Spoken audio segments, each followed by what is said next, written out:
Là, d'ailleurs, la genèse un petit peu de cette note interne destinée aux collaborateurs de la Banque mondiale, écrite, partagée par le président. Comment ça se passe en fait? C'est une sorte de mailing interne où vous vous informez mutuellement de ça.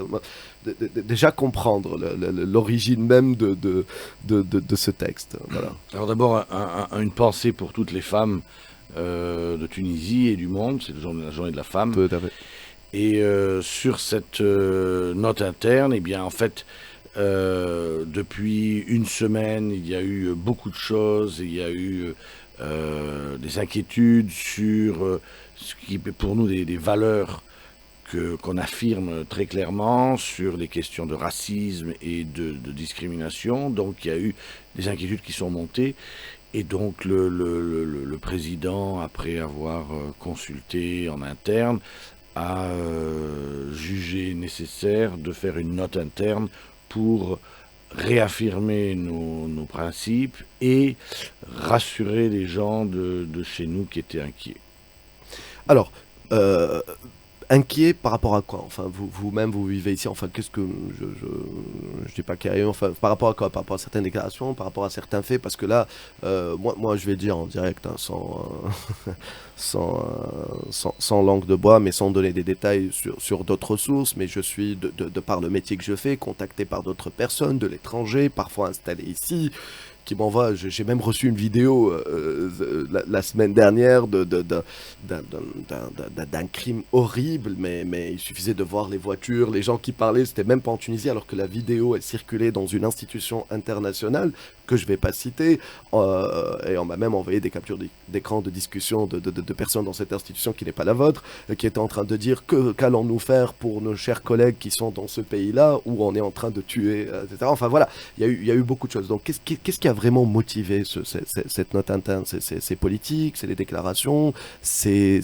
des choses qu'ils ont vues, c'est des rapports, enfin je sais pas, c'est juste pour comprendre. Alors d'abord, la note interne n'a pas fait référence à des crimes, à des choses comme ça. Voilà. Je ne sais pas si vous avez dû la vouloir puisqu'elle a circulé Je amplement. suis sûr que tous ceux qui nous Donc, écoutent ne l'ont pas vu, donc c'est pour ça, c'est pour donc vraiment en fait, contextualiser. alors la note, d'abord, on peut dire que en fait, la note reprend deux éléments. Elle réaffirme nos principes, l'attachement à des valeurs, donc comme l'antiracisme, comme l'inclusion, et elle ne condamne pas, elle ne critique pas, elle affirme des valeurs. Et d'ailleurs, elle fait référence également à des mesures qui ont été prises et qui ont été publiées, je crois, qui ont été prises par le gouvernement.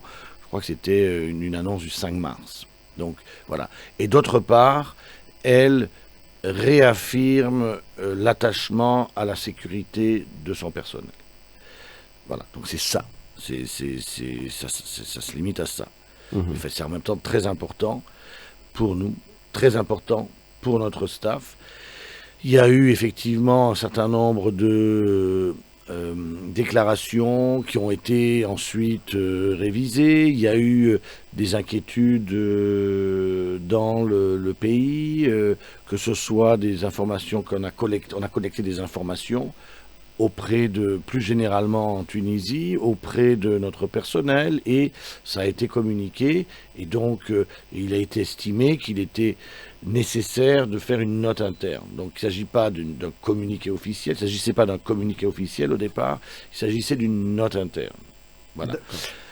Et donc ensuite, cette note est sortie, en dehors de l'institution, et donc l'institution a jugé nécessaire de faire un communiqué pour clarifier. Parce que beaucoup de choses avaient été déformées, mal comprises et mal interprétées. Très bien. Alors, ça, c'est par rapport à cette note qui a circulé, qui a fuité, enfin, que ça, on connaît la suite de l'histoire, même si on n'a pas vu la note, on sait qu'il y a eu cette note-là.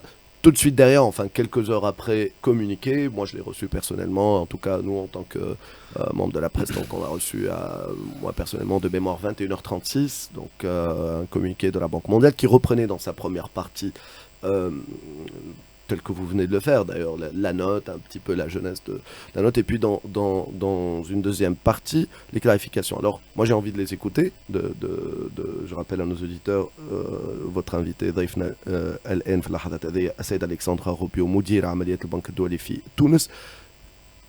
Quel point la Banque mondiale a eu besoin de clarifier derrière? Donc, sur quoi vous voulez faire le point? Alors, en fait, à travers ce communiqué qui est sorti quelques heures oui, après. parce que ce qui s'est passé, c'est que suite à la diffusion de la note interne, et honnêtement, elle est sortie, on est une institution transparente, donc il n'y a pas de problème avec ça. Mais le problème, c'est qu'elle a été déformée. Parce que il a été dit, ou même il a été écrit, je l'ai lu, que la Banque mondiale interrompait ses activités en Tunisie, notamment, je crois que c'était ça le point principal. Or, la Banque mondiale n'interrompt pas ses opérations en Tunisie.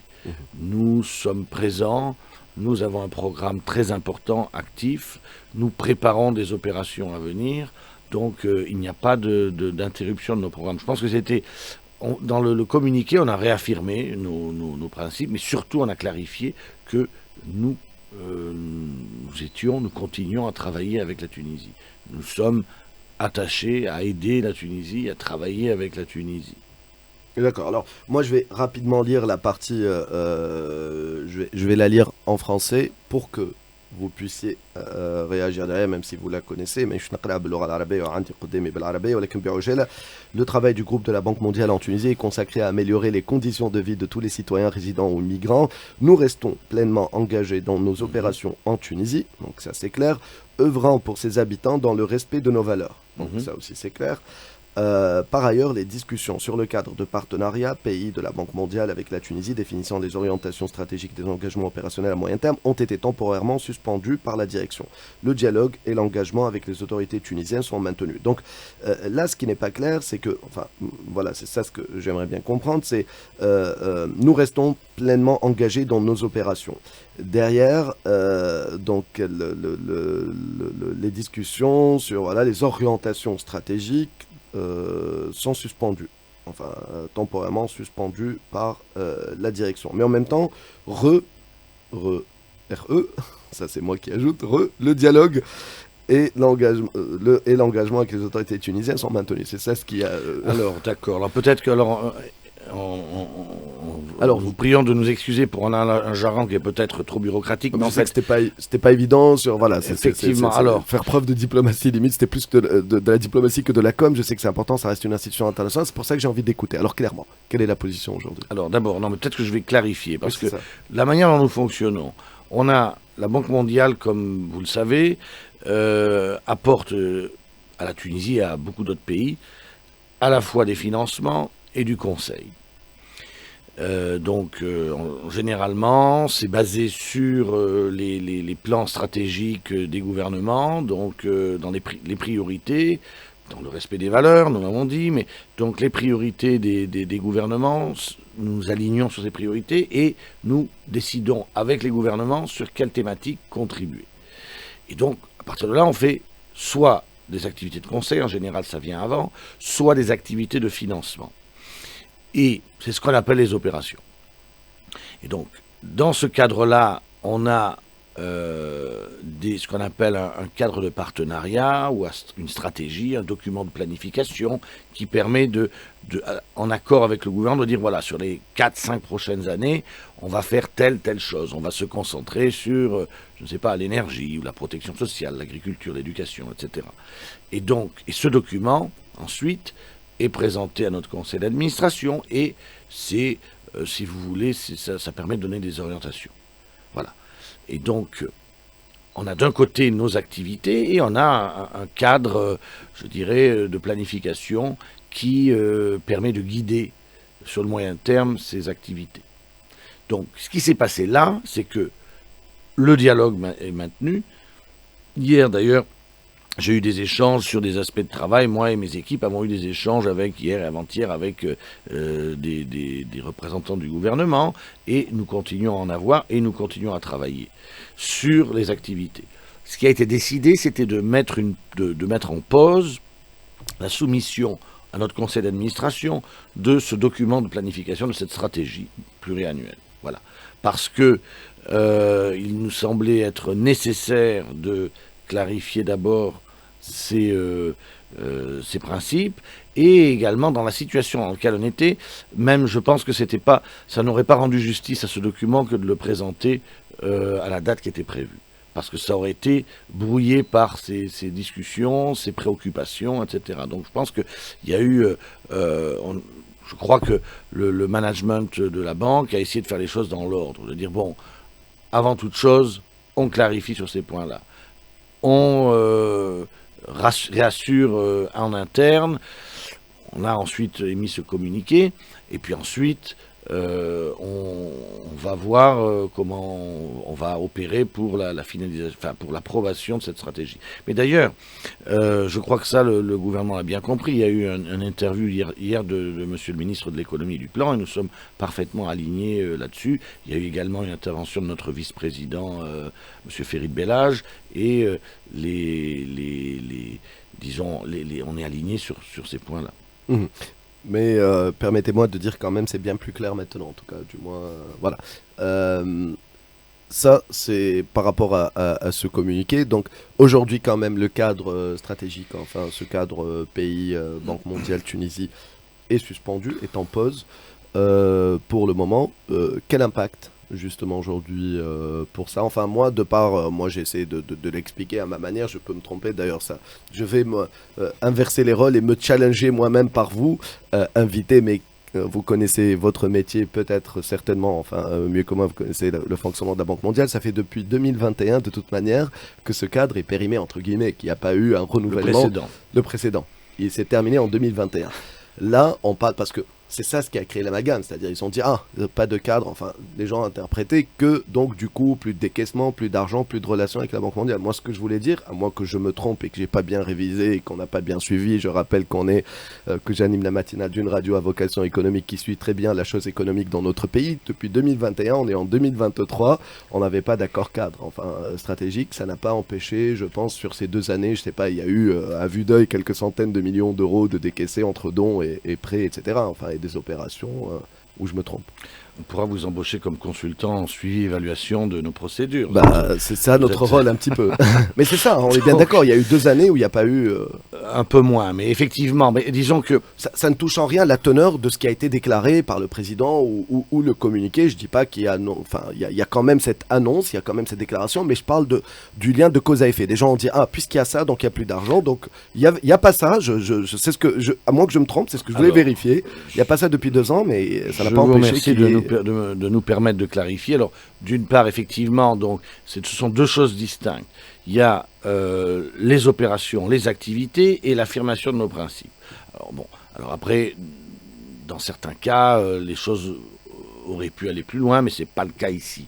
En revanche, sur les opérations, on continue. Sur ce qu'on appelle le cadre de partenariat, stratégie, si vous voulez, pays, c'est un cadre assez souple qui effectivement guide et oriente ce que nous faisons. C'est un peu comme dans nos pays, on a les lois de programmation. Il y a des lois de programmation pluriannuelles, puis après il y a des lois budgétaires.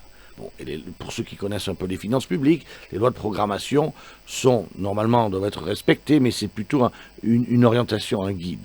Et là, c'est pareil. On a un cadre stratégique. Maintenant, imaginez, alors je sors de ces questions dont vous me parlez, mais prenez, il y a 2 ans, malheureusement, on a eu la crise Covid, et ce qui était prévu par le cadre stratégique 2016-2021, avant la crise Covid, était certainement différent de ce qui a été réalloué. Donc c'est pas un cadre rigide, c'est effectivement, comme vous l'avez dit, l'année dernière, en 2022, donc c'est un peu moins long que ce que vous avez dit, mais sur l'année 2022, on n'avait pas de nouveau cadre, parce que, il y a eu une série d'événements qui ont fait qu'on n'était pas en mesure de faire un nouveau cadre, et en même temps, la Tunisie a eu besoin de notre aide, on a fourni, je crois, près d'1 milliard de dollars pendant les 18 derniers mois pour aider le pays sur la protection sociale, sur la sécurité alimentaire, plus récemment les lignes de crédit PME. Et donc, effectivement, on peut travailler. Maintenant, il vaut mieux travailler avec un guide, un cadre, que sans cette stratégie. Très bien. Alors, pour terminer, what's next? Puisque justement, vous le dites très clairement, vous continuez à travailler normalement ici. Cet accord qui est en pause, donc il y avait une réunion, je pense, qui était prévue, ça je suis pas sûr, donc il y a une réunion qui était prévue, c'est ça qui est reporté, enfin, pour finaliser un peu cet accord, c'est ça? En fait, il y a une session du conseil d'administration dans lequel, à l'agenda, on a retiré l'examen de la stratégie Tunisie.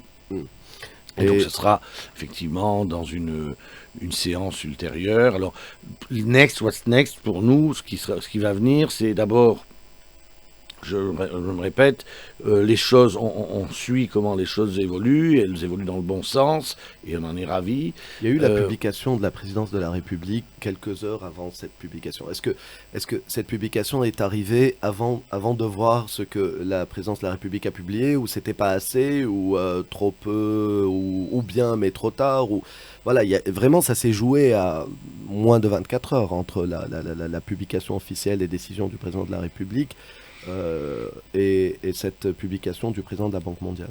Oui, alors il y a eu plusieurs publications. Il y a une publication également, je crois, du chef de gouvernement et du ministre des Affaires étrangères. Il y a eu des mesures. Elles ont été mentionnées, mais si vous voulez, on avait un processus qui était lancé. Donc on a fait allusion à ces mesures, mais il y avait une attente d'affirmer ou de réaffirmer nos principes. Parce qu'encore une fois, peut-être je veux le préciser, c'est pas une condamnation. Donc, je crois qu'il ne faut pas trop associer il ne faut pas les voir d'une manière trop séquentielle. Il y a eu une série de choses qui ont provoqué une réaction, des discussions en interne. On a notre comité aussi antiraciste qui est intervenu, qui a discuté. Bref, il y a eu des discussions internes et on a estimé qu'il était bon, à un certain moment, d'affirmer des principes, de rassurer les gens, et en même temps de faire référence à ces mesures positives auxquelles vous avez fait allusion. Maintenant, j'aimerais revenir sur les prochaines étapes. Alors, les prochaines étapes, pour nous, ce qu'on voit, c'est, d'une part, que, d'abord, on continue à travailler. Ça, je crois il faut l'affirmer. On essaie de communiquer. Tout à l'heure, je vais avoir plusieurs réunions avec d'autres partenaires, avec des autorités pour bien clarifier ce qui mérite de l'être, et vous nous aidez en cela avec cette interview. Ensuite, on continue à nous assurer que notre personnel est rassuré. Et honnêtement, je voudrais répéter un mot sur notre personne qui est ici, qui est fortement engagée, qui est vraiment, vraiment engagée aux côtés de la Tunisie. Et donc, pour nous, c'est notre devoir. Notre président, M. David Malpass, notre vice-président, M. Ferid Bellaz, notre directeur Maghreb, M. Jesko Henschel, moi-même, de les rassurer. Ça fait partie de notre devoir. Et on va continuer de le faire, tout en travaillant.